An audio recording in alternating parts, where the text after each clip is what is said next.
മറ്റ് ഓരോ ജില്ലകളിലും ഓണത്തിന് ഓരോ വിശേഷങ്ങളാണ്. പക്ഷെ പാലക്കാട് ജില്ലക്കാരെ സംബന്ധിച്ചിടത്തോളം പാലക്കാട് ജില്ലക്കാർക്ക് ഓണത്തല്ല് എന്ന് പറയുന്നത് അവരുടെ വലിയ അത് ഒഴിവാക്കാൻ പറ്റാത്തൊരു ആചാരമാണ്. തിരുവോണത്തെ ദിവസം ഉച്ചയ്ക്ക് ഊണ് കഴിഞ്ഞ് വന്ന് അമ്പലത്തിൽ വന്ന് കച്ച കെട്ടും. കച്ച കെട്ടിയ അതെ, കച്ച കെട്ടിയ ശേഷം ഭസ്മമൊക്കെ ഇട്ട് കഴിഞ്ഞ ശേഷം നമ്മുടെ അമ്പലത്തിൻ്റെ മുന്നിൽ നിന്ന് നമ്മൾ തൊഴുതിട്ട് ആദ്യം നിരവോട്ടമുണ്ട്. നിരവോട്ടം പറഞ്ഞാൽ എല്ലാവരും കൂടെ വന്ന് ഓടി വരും. അമ്പലത്തിന് ചുറ്റും ഓടി വന്നിട്ട് നമ്മൾ ഈ കാരണവന്മാർ അതിന് നേതൃത്വം കൊടുക്കുന്ന ആൾക്കാർ പന്തിയെല്ലാം പിടിച്ചുകൊണ്ട് അവരവിടെ സ്ഥാനത്തുണ്ടാവും. സമപ്രായമായ ആൾക്കാരെ രണ്ട് ഭാഗത്തുനിന്ന് രണ്ട് കൂട്ടരെ വിളിച്ച് നിർത്തിയിട്ട് ഒരാളിങ്ങനെ കൈ പൊന്തിച്ചിങ്ങനെ നിർത്തിയിട്ട് ഒരാൾ മുതുകത്ത് തല്ലും. അതേപോലെ തന്നെ അദ്ദേഹം തിരിച്ചും അദ്ദേഹത്തിനെ തല്ലും. ആ ഒരു തല്ലിൽ എന്താണ് വൈരാഗ്യബുദ്ധിയൊന്നുമില്ല. ആ ഓണത്തിനോടുകൂടെ അതൊരു സാഹോദര്യത്തിൻ്റെ പേരിൽ അത് തല്ലും കഴിഞ്ഞു. അതിനുശേഷം ആ തല്ല് കഴിഞ്ഞു എല്ലാവരും കൂടെ അങ്ങനെ വന്ന് കുളത്തിൽ വന്ന് കുളിച്ച് ദേവിയെ തൊഴുതിട്ട് അങ്ങനെ അവസാനിക്കുന്നതാണ് ഈ ഓണത്തല്ല് പറയുന്നത്.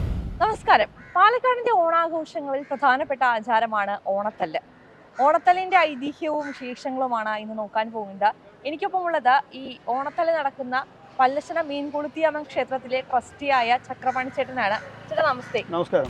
ഇപ്പൊ ഓണത്തല്ല് നമ്മൾ പാലക്കാട്ടുകാർക്ക് എനിക്കോട് കുറച്ചുകൂടി പരിചിതമാണ്. പക്ഷേ മറ്റ് ജില്ലകളിലേക്കൊക്കെ പോകുമ്പോൾ ഓണത്തല്ലിനെ കുറിച്ചുള്ള അറിവൊക്കെ കുറവാണ്. ശരിക്കും എന്താണ് ഈ ഓണത്തല്ല്? സാധാരണ മറ്റ് ഓരോ ജില്ലകളിലും ഓണത്തിന് ഓരോ വിശേഷങ്ങളാണ്. പക്ഷെ പാലക്കാട് ജില്ലക്കാരെ സംബന്ധിച്ചിടത്തോളം പാലക്കാട് ജില്ലക്കാർക്ക് ഓണത്തല്ല് എന്ന് പറയുന്നത് അവരുടെ വലിയ അത് ഒഴിവാക്കാൻ പറ്റാത്തൊരു ആചാരമാണ്. ഈ ഓണത്തല്ല് എന്ന് പറഞ്ഞു കഴിഞ്ഞിട്ടുണ്ടെങ്കിൽ കോഴിക്കോട് സാമൂതിരി രാജാവിൻ്റെ സാമന്തരായിരുന്നു, നാടുവാഴികളായിരുന്നു കുറൂർ നമ്പിടിയും കുതിരവട്ടത്ത് നായരും.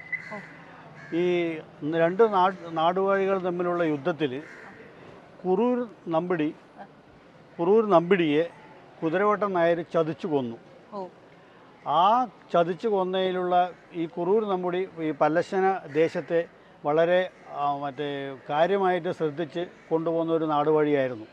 അദ്ദേഹത്തിനെ ചതിച്ചു കൊന്നതിൻ്റെ പ്രതികാരം ഒന്നാണ് ഇവിടുത്തെ ദേശക്കാരെല്ലാവരും കൂടെ ചേർന്ന് ഒത്തൊരുമയോടുകൂടി ഈ കുതിരവട്ടം നായർക്കെതിരെ യുദ്ധത്തിന് പോകുന്ന ഒരു പ്രതീതിയാണ്. ആ ഒരു വിശ്വാസമാണ് ഇന്നും നിലനിന്ന് പോകുന്നത് ഈ ഓണത്തല്ലിനെ ബന്ധമായിട്ട്.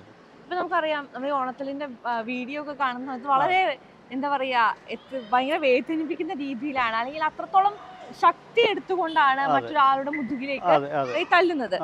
എന്താണ് ശരിക്കും, എങ്ങനെയാണ് ആചാരം ശരിക്കും ആചരിക്കേണ്ടതെന്ന് പറഞ്ഞാൽ അവിടുന്ന് എല്ലാവരും ഉച്ച ഓണസദ്യ കഴിഞ്ഞ് വന്ന് ഈ തിരുവോണത്തെ ദിവസം ഉച്ചയ്ക്ക് ഊണ് കഴിഞ്ഞ് വന്ന് അമ്പലത്തിൽ വന്ന് കച്ച കെട്ടും. കച്ച കെട്ടിയ അതെ, കച്ച കെട്ടിയ ശേഷം ഭസ്മമൊക്കെ ഇട്ട് കഴിഞ്ഞ ശേഷം നമ്മുടെ അമ്പലത്തിൻ്റെ മുന്നിൽ നിന്ന് നമ്മൾ തൊഴുതിട്ട് ആദ്യം നിരവോട്ടമുണ്ട്. നിരവോട്ടം പറഞ്ഞാൽ എല്ലാവരും കൂടെ വന്ന് ഓടി വരും. അമ്പലത്തിന് ചുറ്റും ഓടി വന്നിട്ട് നമ്മൾ ഈ കാരണവന്മാർ അതിന് നേതൃത്വം കൊടുക്കുന്ന ആൾക്കാർ പന്തിയെല്ലാം പിടിച്ചുകൊണ്ട് അവരവിടെ സ്ഥാനത്തുണ്ടാവും. അതിനുശേഷം ഈ സമപ്രായക്കാർ ഈ ഓണത്തല്ലിനെ സംബന്ധിച്ചിടത്തോളം പ്രായഭേദമൊന്നുമില്ല. ചെറിയ കുട്ടികൾ മുതൽ വയസ്സായ ആൾക്കാർ വരെ ഉണ്ടാവും ഈ ഓണത്തല്ലിന്. ആ സമയത്ത് ഈ സമപ്രായമായ ആൾക്കാരെ രണ്ട് ഭാഗത്തുനിന്ന് രണ്ട് കൂട്ടരെ വിളിച്ച് നിർത്തിയിട്ട് ഒരാളിങ്ങനെ കൈ പൊന്തിച്ചിങ്ങനെ നിർത്തിയിട്ട് ഒരാൾ മുതുകത്ത് തല്ലും. അതേപോലെ തന്നെ അദ്ദേഹം തിരിച്ചും അദ്ദേഹത്തിനെ തല്ലും. അതിന് ആ ഒരു തല്ലിൽ എന്താണ് വൈരാഗ്യബുദ്ധിയൊന്നുമില്ല. ആ ഓണത്തിനോടുകൂടെ അതൊരു സാഹോദര്യത്തിൻ്റെ പേരിൽ അത് തല്ലും കഴിഞ്ഞു. അതിനുശേഷം ആ തല്ല് കഴിഞ്ഞു എല്ലാവരും കൂടെ അങ്ങനെ വന്ന് കുളത്തിൽ വന്ന് കുളിച്ച് ദേവിയെ തൊഴുതിട്ട് അങ്ങനെ അവസാനിക്കുന്നതാണ് ഈ ഓണത്തല്ല് പറയുന്നത്. ആരാണ് ഈ ഓണത്തല്ലിൽ പങ്കെടുക്കുന്നവർ എന്ന് വെച്ചാൽ ഇതിന് ആചാരപരമായ എന്തെങ്കിലും മാനദണ്ഡങ്ങളുണ്ടോ? മാനദണ്ഡങ്ങളൊന്നുമില്ല. നമ്മുടെ ഓരോ സമുദായത്തിൽ ഓരോ ആചാരമാണ്. ഇപ്പോൾ ഈ പല്ലശ്ശന മീൻകുളത്തി ക്ഷേത്രത്തിൽ മന്നാടിയർ സമുദായത്തിൻ്റെ ആൾക്കാരാണ് പങ്കെടുക്കുക. തൊട്ടപ്പുറത്ത് വേട്ടക്കരമൻ ദേവസ്വമുണ്ട്, അവിടെ നായർ സമുദായക്കാരാണ് പങ്കെടുക്കുക. തൊട്ടപ്പുറത്ത് തല്ലുമന്നം പറഞ്ഞ് വില്ലേജ് ഓഫീസിൻ്റെ ആ ഭാഗത്ത് തല്ലുമന്നുണ്ട്, അവിടെ 1 കൂടി 7 കൂടി ഈഴവ സമുദായക്കാരാണ് പങ്കെടുക്കുക. ഇവരെല്ലാവരും ഒറ്റക്കെട്ടായിട്ട് ഈ കുതിരവട്ടം നായർക്കെതിരെ പടപ്പുറപ്പാട് പോയതാണ്. പക്ഷെ അതൊക്കെ ഇപ്പോൾ വേർതിരിഞ്ഞ് അതാത് സ്ഥലങ്ങളിൽ പാർട്ടായിട്ട് ചെയ്യുന്നു എന്ന് മാത്രം. ആൾക്കാരുടെ ജനസംഖ്യ കൂടിയപ്പോൾ എല്ലാവരും പാർട്ടായിട്ട് ചെയ്യുന്നു എന്ന് മാത്രമേ ഉള്ളൂ. ഓണത്തിന് ദിവസമാണ് ഈ തല്ല്, ഉച്ചയ്ക്ക് ശേഷമാണ് തല്ല് നടക്കാറ്. ഇപ്പൊ നേരത്തെ പറഞ്ഞല്ലോ കുഞ്ഞുങ്ങളെ മുതലേ പ്രായമായവര് വരെ ഇതിലുണ്ടാകാറുണ്ട്. അപ്പൊ ഈ പ്രായമായവര് കുഞ്ഞുങ്ങള് അല്ലെങ്കിൽ വയസ്സിന് താഴെയുള്ളവര് തല്ലുക ഇല്ല അങ്ങനെയില്ല. ഒരു ഏകദേശം ഒരു സമപ്രായ ആൾക്കാരാണ് ഇതിൽ തല്ലുക. ഏകദേശം നമുക്ക് അറിയാമല്ലോ. ഇപ്പോൾ ഞാനൊരു 85 വയസ്സായ ആളെ തല്ലാൻ പറ്റില്ലല്ലോ. അതനുസരിച്ചിട്ട് ആ ഒരു രീതിയിലാണ് ചെയ്യുക. ഈ തല്ലുന്നതിന് എന്തെങ്കിലും നിയമങ്ങളുണ്ടോ? ഇത്ര ശക്തിയിലെ ഇല്ല, അങ്ങനെയൊന്നുമില്ല. അവനവൻ്റെ കപ്പാസിറ്റിക്ക് അനുസരിച്ചല്ല. പിന്നെ ചിലവർ ഈ ഒരു ഓണത്തിന് ദിവസം നമ്മുടെ ഒരു ഐതിഹ്യം, ഒരു ആചാരം, ഒരു അനുഷ്ഠാനം എന്നുള്ള നിലയ്ക്ക് വേണമെന്നുണ്ടെങ്കിൽ തൊട്ടാലും മതി. ചില ഈ സുഖമില്ലാത്ത ആൾക്കാർ, വയ്യാത്ത ആൾക്കാരൊന്നും തല്ലിൽ പങ്കെടുക്കില്ല. പക്ഷെ അവരെല്ലാവരും ഈ ചടങ്ങിൽ അവരെല്ലാവരും പങ്കെടുക്കും. ഈ നമ്മൾ ചില വീഡിയോയിലൊക്കെ കണ്ടിട്ടുണ്ട് തല്ലി കഴിഞ്ഞിട്ടേ പുറത്തൊക്കെ പാട് വരും. അതൊന്നും കാര്യമില്ല. അത് 2 ദിവസം കഴിഞ്ഞാൽ പോകും.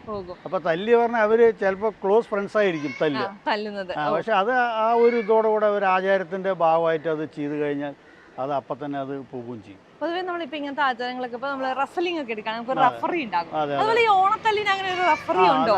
അതിനാണ് ഈ പന്തി പിടിക്കുന്ന ആൾക്കാരെന്ന് പറയും. ഈ പന്തി ഒരു വടി പോലെയാണ്. ആ വടിയിൽ ഈ ചിഹ്നങ്ങളൊക്കെ വെച്ചിട്ടുണ്ടാവും. ഓരോ കുത്തായിട്ട് അങ്ങനെ ഓരോ കടലാസുകളൊക്കെ കുത്തി അതിങ്ങനെ പൊന്തിച്ച് പിടിക്കും. അതിൻ്റെ അർത്ഥം എന്താ വെച്ച് കഴിഞ്ഞിട്ടുണ്ടെങ്കിൽ ആരും അതിക്രമിച്ചിട്ട് എന്താ പറയുക, ഒരു വൈരാഗ്യ ബുദ്ധിയോടെ ഒരു കൂട്ടത്തിലിരിക്കും, അതിലൊന്നും മാറാൻ പാടില്ല എന്നുള്ളതാണ് എൻ്റെ ഉദ്ദേശം. എന്തെങ്കിലും അങ്ങനെ ഒരു സംഭവമൊക്കെ ഉണ്ടായിട്ടുണ്ടോ? ഇല്ല, അങ്ങനെയൊന്നും ഉണ്ടായിട്ടൊന്നുമില്ല. അതിപ്പോൾ നമ്മുടെ ഈ ആചാരത്തിൻ്റെ ഭാഗമായിട്ട് അത് ചെയ്യുന്നു. അത് കഴിഞ്ഞ് അതോടെ കഴിയുകയും ചെയ്യും. ഈ ഓണത്തല്ലിന്റെ മുൻപ് ഒരു ഗുരുശിഷ്യ ഇവരെല്ലാവരും കൂടി ഒപ്പം ഇരുന്നു കൊണ്ടുള്ള എന്തെങ്കിലും ആചാരങ്ങൾ? ഇല്ല, അങ്ങനെയൊന്നുമില്ല. അത് കഴിഞ്ഞതിന് ശേഷം എന്ന് വെച്ചിട്ടുണ്ടെങ്കിൽ നമ്മൾ എല്ലാവരും കൂടെ ഈ വട്ടത്തിൽ വട്ടം പിടിക്കാന്ന് പറയും. വള്ളി കൈ ചേർത്ത് പിടിച്ചിട്ട് വട്ടത്തിൽ നമ്മളിങ്ങനെ റൗണ്ട് വന്നിട്ട് നിരയോട്ടം കഴിഞ്ഞിട്ടാണ് പിന്നെ അത് അവസാനിക്കുക. ഇതിനു മുന്നേ ഒരു ഭക്ഷണം കഴിക്കുന്ന ഒരു ആചാരം ഉണ്ടല്ലോ. ഭക്ഷണം പറഞ്ഞു കഴിഞ്ഞാൽ വീടുകളിൽ നമ്മൾ ഭക്ഷണം കഴിച്ചിട്ട് വരിക തന്നെയുള്ളൂ. അല്ലാണ്ട് നമ്മൾ സെപ്പറേറ്റ് ആയിട്ട് അതിനെ അതെന്താ വെച്ചിട്ടുണ്ടെങ്കിൽ നമ്മൾ ഈ മത്സ്യമാംസാദികളെ കഴിച്ചിട്ട് ആരോഗ്യത്തോടെ വരിക എന്നുള്ളതാണ് പറയുന്നത്. അങ്ങനെയാണ് അതിന്റെ ഒരു ആചാരം. ഈ ഓണത്തല്ല് ഇപ്പോ ഈ തിരുവോണ ദിവസം അതിന് മുൻപ് നമ്മൾ എന്തെങ്കിലും വ്രതങ്ങൾ എടുക്കാനോ? ഇല്ല, അങ്ങനെ പ്രത്യേകിച്ച് വ്രതമൊന്നുമില്ല. തിരുവോണം ദിവസവും ഉണ്ടാവും, അവിട്ടം ദിവസങ്ങളും അങ്ങനെ തല്ലുണ്ടാവും. തിരുവോണം ഇല്ല, അവിട്ടം ദിവസം ഒരു വേട്ടക്കരമൻ കാവിൽ മാത്രമേ ഉണ്ടാകാറുള്ളൂ. ഓണം ദിവസം ഇവിടെയും തല്ലുമന്തും ഈ പഴയകാവിലും ഉണ്ടാവും. ഇപ്പൊ എത്ര കാലമായിട്ടായിരിക്കും ഈ പല്ലശനയുമായി ബന്ധപ്പെട്ടിട്ട് ഈ ഓണത്തല്ല് എന്നുള്ള ആചാരം നടക്കാൻ തുടങ്ങിയിട്ട്? ഓണത്തല്ല് ഒരു 10, 20, 300 വർഷമാവും. അങ്ങനെ ഞാൻ പറഞ്ഞ കേട്ടിട്ടുണ്ട്. ചെറുപ്പകാലം തൊട്ടിട്ട് തന്നെ ഞാനൊക്കെ 5 വയസ്സിലൊക്കെ ഓണത്തല്ല് പങ്കെടുത്തിട്ടുണ്ട്. ആദ്യമായിട്ട് അടി കിട്ടിയപ്പോഴൊക്കെ എങ്ങനെ ഉണ്ടായിരുന്നു? അല്ല, ആദ്യം കുട്ടികളുടെ തല്ലിൽ നമുക്കൊന്നും അറിയില്ല. അപ്പം പിന്നെ അങ്ങനെ പ്രായം ചെല്ലും തോറും അപ്പോഴും പങ്കെടുക്കാറുണ്ട്. ഞാൻ ഇവിടുത്തെ കളിയാശാൻ കൂടെയാണ്. കണ്ണിയാറ് കളി കൊണ്ട് ഞങ്ങളുടെ ഇവിടെ ഒരു ചടങ്ങുണ്ട്. കണ്ണിയാറ് കളി അത് ഈ മേടമാസത്തിൽ വിഷു ദിവസം തുടങ്ങി 4 ദിവസമുണ്ട് കണ്ണിയാറ് കളി. അത് പാലക്കാട് ജില്ലയിൽ ചിറ്റൂർ താലൂക്കിൽ മാത്രമേ ഉള്ളൂ.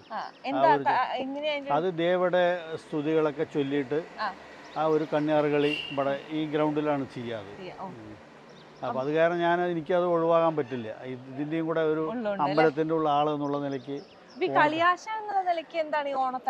അല്ല, ഓണത്തല്ലിൽ പ്രത്യേകിച്ച് ഈ കളിയാശാനും തമ്മിൽ ബന്ധമൊന്നുമില്ല. പക്ഷെ എങ്കിലും നമ്മൾ ഈ അമ്പലത്തിൻ്റെ ആള് കളിയാശാൻ എന്നുള്ള നിലയ്ക്ക് ഞാനൊരു കുറച്ചൊരു പ്രായമെന്നുള്ള നിലയ്ക്ക് ഞാൻ അതിലും കഴിഞ്ഞ പ്രാവശ്യം ഞാൻ തല്ലിയില്ല. ഇപ്പൊ കുട്ടികളൊക്കെ നമ്മൾ തല്ലിപ്പിക്കുക. ശരിക്കും പറഞ്ഞാൽ ഇതൊരു കായിക വിനോദമാണല്ലോ. പക്ഷേ ഭയങ്കര ആചാരപരമായ പ്രാധാന്യമുണ്ട്. പക്ഷെ അക്രമത്തിന്റെ ഒരു സ്വഭാവം ഉണ്ട് എവിടെയൊക്കെയോ. ഇല്ല, അക്രമത്തിന്റെ സ്വഭാവമായിട്ട് കണക്കാക്കാനില്ല. അപ്പൊ നമ്മള് ഇങ്ങോട്ട് കിട്ടി ഒന്ന് അങ്ങോട്ടും തല്ലിക്കഴിഞ്ഞാൽ വീണ്ടും തിരിച്ച് അങ്ങോട്ടും കൂടി തല്ലില്ലല്ലോ. ഇപ്പോൾ നമ്മളൊരു തല്ല് നടന്നു, അല്ലെങ്കിൽ ഒരാളെന്തെങ്കിലും പ്രശ്നം നടക്കുകയാണെങ്കിൽ അങ്ങോട്ടും ഇങ്ങോട്ടും കുറേ തല്ലും. ഇതിപ്പോൾ അതൊന്നുമില്ല. ഞാൻ ഒരാളെ തല്ലി, അയാൾ എന്നെയും തല്ലി, അതോടെ കഴിയും. കാലങ്ങളും പൊക്കോണ്ടിരിക്കുമ്പോഴേ ഇതിലെന്തെങ്കിലും മാറ്റങ്ങൾ വരുന്നുണ്ടോ ഈ ആചാരത്തിൽ? ഇത്രയും കാലമായിട്ട് മാറ്റമൊന്നും വന്നിട്ടില്ല. ഇപ്പോൾ ഇങ്ങനെ പോയിക്കൊണ്ടിരിക്കുന്നുണ്ട്. ഇനിയിപ്പോൾ കാലക്രമേണ നിൽക്കുമെന്ന് പറയാൻ പറ്റില്ല. പക്ഷേ എങ്കിലും ഇപ്പോൾ വീണ്ടും പഴയ കാലത്തെ ആചാരങ്ങൾ, അനുഷ്ഠാനങ്ങളൊക്കെ എല്ലാ ആൾക്കാരും പിന്തുടരണം എന്നുള്ള ഒരു താല്പര്യം ചെറുപ്പക്കാരിലും വന്നു തുടങ്ങിയിട്ടുണ്ട്. അത് കാരണം നിൽക്കില്ല എന്ന് വിചാരിക്കുക. തന്ത്രങ്ങളൊക്കെ ഉണ്ടോ ഇതിൽ? തന്ത്രങ്ങളും മന്ത്രങ്ങളും ഒന്നുമില്ല. അടി വാങ്ങുക, അടിക്കടി ഒരു തല്ല് അങ്ങോട്ട് ഒരു തല്ല് ഇങ്ങോട്ട്, അതിൽ കൂടുതലൊന്നും ഇല്ല എന്നുള്ളതാണ്. പ്രത്യേകിച്ചൊന്നുമില്ല. ഇനിയിപ്പോ നമ്മള് മീൻകൊളുത്തിയമ്മൻ ക്ഷേത്രത്തെ കുറിച്ച് സംസാരിക്കുമ്പോൾ എനിക്ക് തോന്നുന്നു തമിഴ്നാട് ആചാരങ്ങളുമായി ബന്ധപ്പെട്ട് നിൽക്കുന്ന ഒരു ക്ഷേത്രമാണ്. അതെ, കാരണം ഇത് മധുര മീനാക്ഷിയാണ് ഈ ദേവി പ്രതിഷ്ഠ. ഭദ്രകാളി സങ്കല്പത്തിലുള്ള പ്രതിഷ്ഠയാണ് ദേവി ഇവിടെ അമ്പലത്തിൽ. നൂറ്റാണ്ടുകൾക്ക് മുമ്പ് തന്നെ ഇവിടുത്തെ കാരണവർ മധുരയിൽ സ്ഥിരമായി പോയിക്കൊണ്ടിരുന്നു. അന്നത്തെ കാലത്ത് ഈ ട്രെയിൻ സൗകര്യവും ബസ് സൗകര്യമൊന്നും ഇല്ലാത്ത കാരണം ഇവിടെ നടന്നാണ് മധുരയ്ക്ക് പോയിക്കൊണ്ടിരുന്നത്. അങ്ങനെ വരുന്ന സമയത്ത് അദ്ദേഹത്തിന് പ്രായമായപ്പോൾ അദ്ദേഹം പറഞ്ഞു ഇനി എനിക്ക് വരാൻ പറ്റില്ല എന്നുള്ള നിലയ്ക്ക് അദ്ദേഹം ശീലക്കൊടയും അന്നത്തെ കാലത്ത് ആ കൊടയും കൊണ്ട് വന്ന് ഇവിടെ കൊടുമന്നം പറഞ്ഞൊരു ക്ഷേത്രമുണ്ട്, മൂലസ്ഥാനം. ആ കൊടുമന്നം ക്ഷേത്രത്തിൽ വന്നിട്ട് അദ്ദേഹം കുളിച്ച് എണിച്ച സമയത്ത് ആ കൊട പൊന്തുന്നില്ല. എടുക്കാൻ പറ്റാണ്ട് അദ്ദേഹം കുളിച്ച് കഴിഞ്ഞു. അവിടെ 2 കുട്ടികളുണ്ടായിരുന്നു. ആ കുട്ടികളെ കാവൽ നിർത്തിയിട്ട് അദ്ദേഹം ഇവിടുത്തെ എല്ലാ ആൾക്കാരും വിളിച്ചു പറഞ്ഞു എനിക്ക് കുട എടുക്കാൻ പറ്റുന്നില്ല വന്നു. ഉടനെ പരിസരത്തുള്ള ജ്യോതിഷിയെ കൊണ്ടുവന്ന് നോക്കിയപ്പോൾ ഭഗവതി ഒപ്പം വന്നിട്ടുണ്ട്. ഭഗവതിയെ ഞങ്ങളിവിടെ കുടിയിരുത്തിയിട്ട് ആചരിക്കണം എന്ന് പറഞ്ഞതിൻ്റെ അടിസ്ഥാനത്തിൽ കുടമന്നത്തിലാണ് ആദ്യം ദേവി കുടിയിരുന്നത്. അതിനുശേഷം ഇന്ന് ഈ കാണുന്ന ക്ഷേത്രത്തിലേക്ക് ഭഗവതി പുനഃപ്രതിഷ്ഠ നടത്തിയതാണ്. അതാണ് കൂടുതൽ തമിഴ്നാട്ടിൽ നിന്നുള്ള ആൾക്കാരാണ് വരുന്നത്. ഇപ്പം പിന്നെ എല്ലാ സ്ഥലങ്ങളിൽ നിന്നും വരുന്നുണ്ട്, സെലിബ്രിറ്റീസും എല്ലാ ആൾക്കാരും വരാൻ തുടങ്ങി. സവിശേഷത പറഞ്ഞാൽ ദേവിയെ നമ്മൾ പ്രത്യക്ഷത്തിൽ നമ്മൾ എന്ത് പ്രാർത്ഥിച്ചു കഴിഞ്ഞാലും ദേവി നമുക്ക് അനുഗ്രഹിക്കും. പിന്നെ ശത്രുദോഷങ്ങളായാലും വിവാഹ തടസ്സങ്ങൾ, അതുമാതിരി ജോലി സംബന്ധമായിട്ടുള്ളത്, സന്താന ഭാഗ്യമില്ലാത്തവർക്ക് ജോലി സംബന്ധമായിട്ടുള്ള കുടുംബപരമായിട്ടുള്ള കാര്യങ്ങൾക്ക് എല്ലാത്തിനും നമുക്ക് ദേവിയോട് പ്രാർത്ഥിച്ചു കഴിഞ്ഞിട്ടുണ്ടെങ്കിൽ അത് പ്രത്യക്ഷത്തിൽ നടക്കുന്നു. സബലീകരിച്ചു കഴിഞ്ഞാൽ അവർക്ക് ഈ ബിസിനസ് പരമായിട്ടുള്ള ശത്രുദോഷപരമായിട്ടുള്ള ഉദ്ദിഷ്ട കാര്യങ്ങൾ നമ്മൾ എന്ത് ജോലി ആയാലും ശരി, എന്ത് പ്രതിഷ്ഠത്തിൽ നമ്മൾ എന്ത് മനസ്സുകൊണ്ട് അമ്മയോട് പ്രാർത്ഥിച്ചു ആ കാര്യം സബലീകൃതമാകും. എന്താണ് അമ്മയ്ക്ക് ഏറ്റവും പ്രിയപ്പെട്ട വഴിപാട്? ദേവിക്ക് രക്തപുഷ്പാഞ്ജലി, പായസം, ശത്രു സംഹാര പുഷ്പാഞ്ജലി ഉണ്ട്. പിന്നെ തടാപൂജ എന്നുണ്ട്. എന്തെങ്കിലും തടസ്സങ്ങളുണ്ടെന്നുണ്ടെങ്കിൽ നമുക്ക് ആ തടാപൂജ കൊണ്ട് നമുക്ക് അത് ആ തടസ്സങ്ങൾ മാറിക്കിട്ടും. മീൻകൊളുത്തി അമ്മൻ എന്ന് പേര്? മീൻകൊളുത്തി പറഞ്ഞാൽ മീമ്പ്രകുളങ്ങര ഭഗവതിയാണ്. ആ മീമ്പ്രകുളങ്ങര ഭഗവതി ലോപിച്ച് മീൻകുളത്തി ക്ഷേത്രം, മീൻകുളത്തി അങ്ങനെ വന്നാണ്. മീനുകൾ കുളത്തിൽ ഇഷ്ടം പോലെ കുളത്തിലുണ്ട്. നിങ്ങൾ നോക്കിയാൽ തന്നെ ഇവിടെ തന്നെ നോക്കിയാൽ കാണാം. വേറെ എന്തൊക്കെയാണ് സവിശേഷ ദിവസങ്ങളുള്ളത്?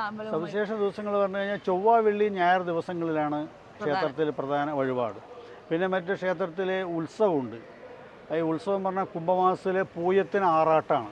അത് വെച്ചിട്ടാണ് ഉത്സവം ഇവിടെ കൊടിയേറ്റം. അന്ന് ദിവസം 5 ദിവസം കഥകളി, ഓട്ടംതുള്ളൽ, ശീവേലി, ആന എന്നുള്ള എല്ലാ ഓട്ടംതുള്ളൽ എല്ലാ ഇതുണ്ട്, കലാപരിപാടികളൊക്കെ ഉണ്ടാവും. പിന്നെ ദേവയുടെ പ്രതിഷ്ഠാദിനമുണ്ട്. പിന്നെ 12 വർഷം കൂടുമ്പോൾ ഇവിടെ പാന മഹോത്സവമുണ്ട്. അത് 12 വർഷത്തിലൊരിക്കൽ ചെയ്യുന്നതാണ്. പാന മഹോത്സവമുണ്ട്. ഇതൊക്കെയാണ് പ്രധാനമായും. ഇനി നമ്മൾ ഓണവുമായി ബന്ധപ്പെട്ട് സംസാരിക്കുകയാണ്. ഇപ്പോൾ പാലക്കാട് ജില്ലയിൽ നമുക്ക് വലിയ രീതിയിൽ കാണാൻ പറ്റുന്ന മാത്തേർ സങ്കല്പം അല്ലെങ്കിൽ തൃക്കാക്കരപ്പൻ, മാദേവർ, അതെന്താണ് അതിന് പിന്നിലുള്ള? അതിൻ്റെ പിന്നിൽ പറഞ്ഞു കഴിഞ്ഞിട്ടുണ്ടെങ്കിൽ അതിൻ്റെ ഒരു കഥയാണ്. കഥ എന്ന് പറഞ്ഞു കഴിഞ്ഞിട്ടുണ്ടെങ്കിൽ ഈ പണ്ട് ദേവലോകത്ത് ഇന്ദ്രൻ ലോകം ഭരിച്ചുകൊണ്ടിരിക്കുന്ന സമയത്ത് ഒപ്പം തന്നെ അസുര ചക്രവർത്തിയായ മഹാബലി തമ്പുരാനും ഭരിച്ചു. അദ്ദേഹം എല്ലാ ആൾക്കാർക്കും സൗകര്യങ്ങളും ദാനധർമ്മങ്ങളും ചെയ്തുകൊണ്ട് വന്നാണ് ഈ മഹാബലി തമ്പുരാൻ. അപ്പോൾ ഇന്ദ്രന് സ്വയം ഒരു തോന്നൽ വന്നു, എന്നെക്കാട്ടിലും ചിലപ്പോൾ ഇദ്ദേഹം വലുതായാലോ എന്നുള്ളതിൻ്റെ പേരിൽ മഹാവിഷ്ണുവോട് ദേവലോകത്തുള്ള ദേവന്മാരൊക്കെ കൂടെ പോയി പ്രാർത്ഥിക്കുകയാണ്. ഇങ്ങനെ ഒരു അസുര രാജാവ് വളരെ ഇതായിട്ട് വരുന്നുണ്ട്, അപ്പോൾ ഞങ്ങൾക്ക് അദ്ദേഹത്തിൽ നിന്നും രക്ഷ കിട്ടണം എന്ന് പറഞ്ഞതിൻ്റെ പേരിൽ അപ്പോൾ മഹാവിഷ്ണു പറഞ്ഞു ഞാൻ വാമനൻ്റെ അവതാരമായിട്ട് ഞാൻ വരുന്നുണ്ട്, അപ്പോൾ ആ സമയത്ത് അതിനുള്ള പ്രതിവിധി ഞാൻ കാണാമെന്ന് പറഞ്ഞു. അങ്ങനെ വാമനനായിട്ട് മഹാവിഷ്ണു വന്നു. ആ സമയത്ത് മഹാബലി ചക്രവർത്തിയുടെ ഇവിടെ യാഗങ്ങൾ നടക്കുകയായിരുന്നു. അപ്പോൾ ഏതൊരു ബ്രാഹ്മണനെ കണ്ടു കഴിഞ്ഞിട്ടുണ്ടെങ്കിലും ആ യാഗസമയത്ത് വന്നു കഴിഞ്ഞിട്ടുണ്ടെങ്കിൽ വേണ്ട സൽക്കാരങ്ങളൊക്കെ ചെയ്യാന്നുള്ളത് എല്ലാ രാജാക്കന്മാരും പാലിക്കുന്നതാണ്.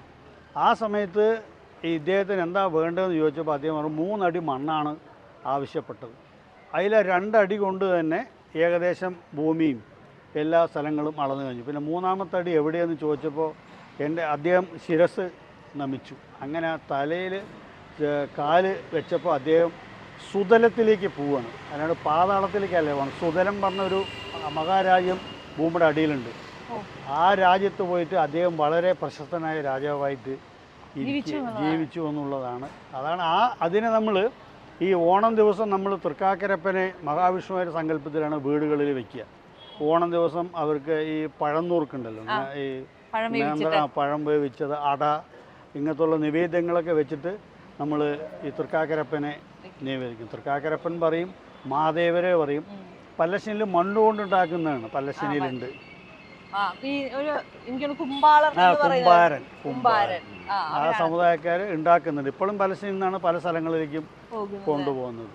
നമ്മളിപ്പോ നമുക്കറിയാം ഈ അത്തം മുതൽ 10 ദിവസം നമ്മുടെ പൂക്കളായിട്ട് മഹാബലിയെ വരവേൽക്കാൻ വേണ്ടിയിട്ടാണ് എന്നാണ് നമ്മുടെ ഒരു സങ്കല്പം. പക്ഷെ ഈ 10ാമത്തെ ദിവസം, അതായത് തിരുവോണത്തിന് അന്നാണ് വാമനന്റെ ഇതായി നമ്മൾ വെക്കുന്നത്. അപ്പൊ മഹാബലി പോയതിനു ശേഷം കരപ്പന വെക്കുന്നത്, അങ്ങനെ ഒരു സങ്കല്പം ഉണ്ടോ? ഇല്ല, അങ്ങനെ ഇല്ല. കാരണം എന്താ, സാധാരണ ഈ പൂക്കളം ഇടുന്നത് ഈ കർക്കിടക മാസത്തിലെ തിരുവോണം നാൾ തൊട്ടിട്ട് എല്ലാ വീടുകളിലും പൂക്കളം ഇടും. തിരുവോണം മുതൽ ഒരു മാസം ഇടണം എന്നുള്ളതാണ്. ഇപ്പൊ പിന്നെ ആൾക്കാരൊക്കെ ഈ ബിസി ആയ കാരണം വിടാതെ ചില ആൾക്കാർ പല ആൾക്കാരും ഇട്ട് വരുന്നുണ്ട്. അപ്പോൾ അത്തം തൊട്ട് 10 ദിവസം എന്ത് തന്നെയാലും പൂക്കളം ഇടും. ഈ ഉത്രാടം ദിവസം തൊട്ടിട്ട് ഉത്രാടത്തിനും മാദേവരെ വയ്ക്കും. തിരുവോണത്തിനാണ് അദ്ദേഹത്തിന് വേണ്ട എല്ലാ പൂജാവിധികളൊക്കെ ചെയ്യുന്നത്. വേറെ നമ്മൾ ഈ കൊരവി ഇടുന്നതൊക്കെ രാത്രി കാലങ്ങളിലാണ് മാദേവരെ വെക്കുന്നത്? അങ്ങനെയൊന്നുമില്ല, ഇല്ല. അത് സന്ധ്യയ്ക്ക് തിരുവോണ ദിവസം കഴിഞ്ഞിട്ട് അവിട്ടം കഴിഞ്ഞ് ചതയത്തിന് മുന്നേ മാദേവരെ വീട്ടിൽ നിന്ന് മാറ്റി വെക്കുക എന്നുള്ള ഒരു ചടങ്ങുണ്ട്. അത്രേ ഉള്ളൂ. എന്നാലും ഒരുപാട് സ്നേഹം ഇത്രയും കാര്യങ്ങൾ പറഞ്ഞു തന്നതിന്. സന്തോഷം. Thank you.